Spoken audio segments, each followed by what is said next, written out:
सकते हैं और कोई है भी नहीं, चाहे हम कितनी भी हमने भक्ति की है ना, भक्ति वो बढ़ रही है दुनिया के अंदर।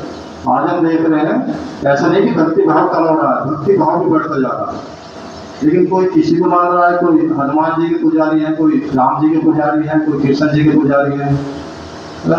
इधर राजस्थान में बहुत सारे धाम है, सबसे ज्यादा धाम भी अगर देखा जाए तो राजस्थान में धाम भी बहुत है। कोई मोहनराम बाबा जी के यहाँ जा रहा है, कोई कहीं जा रहा है, यानी कि जहाँ जिसको थोड़ी बहुत पूर्ति हो रही ना, भगवान के सामने भी भावनाएं रख रहे हो, जहाँ थोड़ी सी भी भावना पूरी होगी तो सोचते हैं कि बस यही भगवान है। लेकिन वास्तव में भगवान कौन है, क्या हमने ये जानने की कोशिश करी? क्या भगवान से हमें मांगने की जरूरत है? तो ये समय वही है जब वो हमें दे रहा है। भोलेनाथ का भंडारा है भरपूर, वो अब हमें दे रहा है, कितना भी हम ले सकते हैं। लेने वाला ही थक सकता है, देने वाला नहीं थकेगा, क्योंकि उसकी लीला परमापार है। भक्ति में जो हम कहते आए, हे प्रभु तेरी लीला परमापार, तो क्या उसकी लीला है? उसी के लिए प्रोग्राम यहाँ पे रखा गया, कुछ समझने के लिए, कुछ समझाने के लिए। आप सभी के बीच में हमारी दीदी भी आ रही है मेरठ से, अभी थोड़ी देर पहुंचेगी। तो अभी हमने समझा कि अभी हम कौन से समय पर आ चुके हैं, काल चक्र के कलयुग के अंत पर। और जब एक समय जा रहा है, दूसरा समय आ रहा है। जैसे सुबह का समय है, अगर हम दिन की गणना करें, दिन की हम शुरुआत कहेंगे 24 घंटे की शुरुआत कहाँ से हुई, तो क्या कहेंगे? 24 घंटे दिन के चल रहे हैं, तो इसकी शुरुआत अगर हम कहेंगे शुरुआत कहाँ से हुई, तो शुरुआत हम कह नहीं सकते कि शाम से शुरुआत हुई, रात से हुई या कब से हुई। लेकिन सबसे अच्छा जो समय है शुरुआत के लिए कह सकते हैं कि सुबह से शुरुआत हुई। मॉर्निंग का जो समय है सबसे सुबह का 4 बजे अमृत वेला।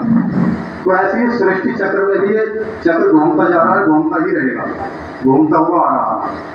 लेकिन अब जो समय है सृष्टि चक्र के हिसाब से हम कलयुग जा रहा है और सतयुग आ रहा है, यानी कि रात जा रही है और दिन निकलने ही वाला है। तो ऐसे भोर के समय में और दुनिया में भी कहते हैं भोर भरी है तो आंखें खोलो।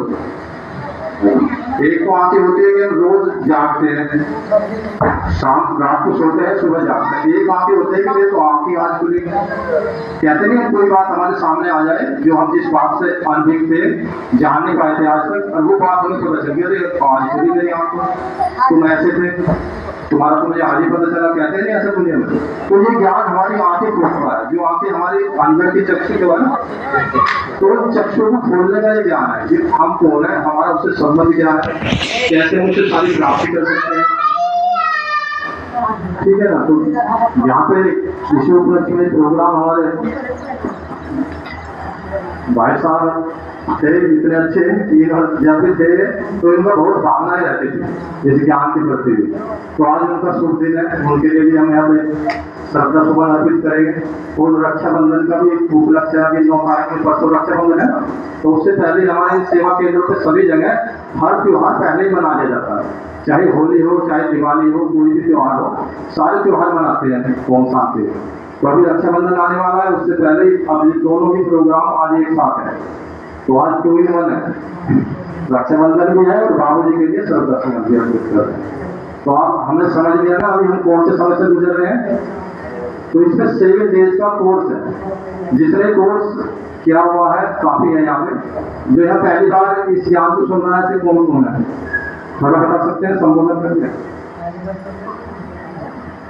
तो आप अगर करना चाहें तो 7 डेज का ही पाठ्यक्रम होता है यहाँ पे। इसमें कोई जैसे कैसे कहते ओम शांति के बारे में बहुत सारी लोग बात कहने लगते हैं कि ऐसे जो भाई बहन बना देते हैं या कर देते हैं।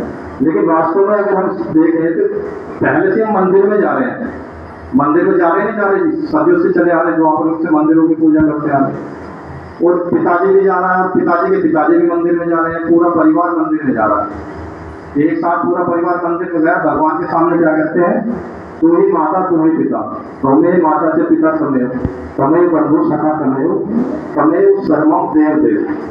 तो पूरा परिवार भगवान के सामने कह रहा, तू ही मेरी माता, तू ही मेरा पिता। तो सबका माता पिता हो गया। तो उस नाते से, वो वाले नाते से हम सब भाई भाई हैं और भाई बहन हो सकते हैं, उस वाले नाते से। लेकिन इस शरीर के नाते से तो जो हमारे रिश्ते, हमारे चाची चाची रहेगी, चाचा चाचे रहेंगे, पिताजी पिताजी रहेंगे, जो भी हमारे रिश्ते हैं शरीर वो तो रिश्ते रहेंगे, ठीक है। लेकिन उस नाते से, उस रूहानी नाते से हम वो वाला ज्ञान यहाँ पे दिया जाता है। तो उस ज्ञान को हम समझ लेते हैं इस हिसाब से, दुनियादारी के हिसाब से, और लोग एक बुराई करना शुरू कर देते हैं। लेकिन सत्य की नाव जो है ना वो हिलेगी डुलेगी, लेकिन डूब नहीं सकती। तो ये ज्ञान सन 1936 से शुरू हुआ। 1936 उस समय की देखो हालत कैसी रही होगी, और ये ज्ञान दिनों दिन आगे बढ़ता ही जा रहा था, क्योंकि किसी साधु सन्यासी का ज्ञान नहीं है, किसी गुरु महात्मा का ज्ञान नहीं है, ये स्वयं परमपिता परमेश्वर का ज्ञान है। और आज वर्तमान समय 140 देशों से भी ज्यादा में ये ज्ञान जा रहा है। और हमारे देश की बात करें भारत की, तो हर जिले में, हर तहसील स्तर पर, यहाँ तक कि गाँव में, देखो आपके गाँव में ये ज्ञान मसूर में पहुँच गया। हमारे यहाँ भी चिंदोड़ी में पाठशाला चल रही है, यहाँ आसपास में खरगोनी में चल रही है, गाँव में पाठशाला चल रही है, नगरी समय है। यानी कि हर गांव तक भी ये संदेश जाने का लक्ष्य है, क्योंकि परमात्मा का आए, अगर परमात्मा इस धरा पर आए किसी को पता न चले तो ऐसा हो सकता है, ये पता चल जाए। लेकिन परमात्मा अगर सजे सजाए रूप में आ जाए, मान लो कृष्ण जी बन के आ जाए, तो भीड़ लग जाएगी नहीं लग जाएगी? अगर मसूरी में कृष्ण जी आ जाए तो पूरे संसार में आजकल तो मीडिया है, सोशल मीडिया का जमाना है, फटाफट फोटो शेयर हो जाएंगे कि यहाँ तो कृष्ण जी आ गए, तो भीड़ इतनी लग जाएगी। लेकिन भगवान है कौन, सबसे पहले हमें उन्हें पहचान। कृष्ण जी कब आए थे? सतयुग में आए थे, और सतयुग में ही आएंगे। लेकिन वो कृष्ण जी की आत्मा जो है वो जन्म मृत्यु ही आ रही है, वो आज कहाँ है? ठीक है ना, उस चीज को, सब चीजों को हमने पहचाना, जिन्होंने पहचाना उन्होंने पहचान लिया, और जिन्होंने अभी तक नहीं पहचाना, हमारी लिए रिक्वेस्ट है कम से कम आज आप ये ज्ञान जरूर सुन लें। 7 डेज का जो पाठ्यक्रम है ना, इसमें कोई बांधने की बात नहीं कि आपको किसी ने कुछ बांध लिया या गुरु जी ने कुछ मंत्र ऐसा दे दिया कि आप फिर कहीं जा ही नहीं सकते। तो आप ये ज्ञान एक बार जरूर ले लें, मतलब लेने का मतलब है कि उस ज्ञान को एक बार समझ लें। दीदी है यहाँ पे, दीदी के माध्यम से समझ रहे, जिस माध्यम से भी आप समझना चाहें, आपके आसपास कोई भी है, बहुत सारे भाई बहन हैं, अगर आप सेवा केंद्र पर जाकर समझना चाहो तो उससे अच्छी तो कोई बात नहीं, क्योंकि वहाँ का वातावरण, जैसे स्कूल में बच्चा जाता है तो स्कूल में जाके अच्छी तरीके से समझ लेता है ना। अगर घर पे पढ़ता रहे, प्राइवेट जो बच्चा पढ़ रहा है, जो रेगुलर पढ़ रहा है, उसमें अंतर होता है ना। तो ऐसे हमारे आप सभी से यही निवेदन है कि आप सभी ये पाठ्यक्रम जरूर करें। समय की पहचान, आज समय बहुत तीव्रता से बदल रहा है, और आने वाला समय कैसा होगा उससे पहले हम अपने आप को मजबूत करें, क्योंकि ज्ञान ही वो शक्ति है, ज्ञान से हम अपने आप को बदल सकते हैं, बच भी सकते हैं। मान लो हमें पता चल जाए कि आगे एक खड्डा है, हम रास्ते में जा रहे हैं, हमें पता चल गया खड्डा है आगे, तो उससे बचने का तो प्रयत्न करेंगे। तो ऐसी संसार में एक बहुत बड़ा गड्ढा है, परमात्मा ने हमें बताया कि आगे आने वाले समय में बहुत बड़ा गड्ढा है। गड्ढा माने समस्याएं विकराल रूप लेंगी हर तरीके से, तो उससे पहले बचने का माना, बचना माना कि ये नहीं कि मैं शरीर नहीं छोड़ूंगा, शरीर को हमें सब कुछ छोड़ना है, चाहे वो कितना भी ज्ञानी है, हम शरीर को सब कुछ छोड़ के जाना है, एक दिन तो अटल सत्य है, जिसमें जन्म लिया उसे जाना भी है।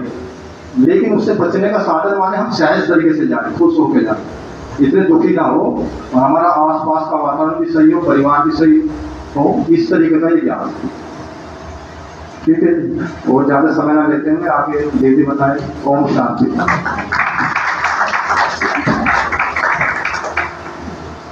बहुत बहुत धन्यवाद भाई जी, इतने सारे भाषण में हम सबको बता दिया।